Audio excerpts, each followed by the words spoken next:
சமீபத்தில் தான் பதிவு செய்த சர்ச்சையான ட்வீட்டிற்கு என்னுடைய படத்தின் வசனத்தை தான் நான் பதிவிட்டேன், யாரையும் குறிப்பிடவில்லை என்று நடிகர் சித்தார்த் விளக்கமளித்துள்ளார்.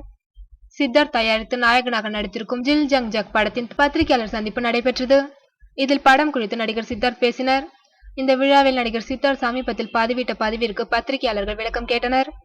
அதற்கு தீயா வேலை செய்யணும் குமார் படத்தில் வரும் வசனம் தான் அது. நான் யாரையும் குறிப்பிட்டு ட்வீட் செய்யவில்லை.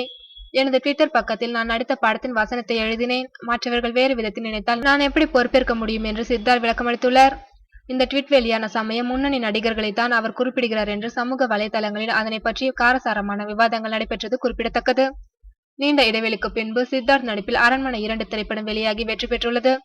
மேலும் இவரது நடிப்பில் நாயகிகளே இல்லாமல் உருவாகி இருக்கும் ஜில் ஜங் ஜக் திரைப்படம் வருகின்ற 12ஆம் தேதி வெளியாக உள்ளது குறிப்பிடத்தக்கது.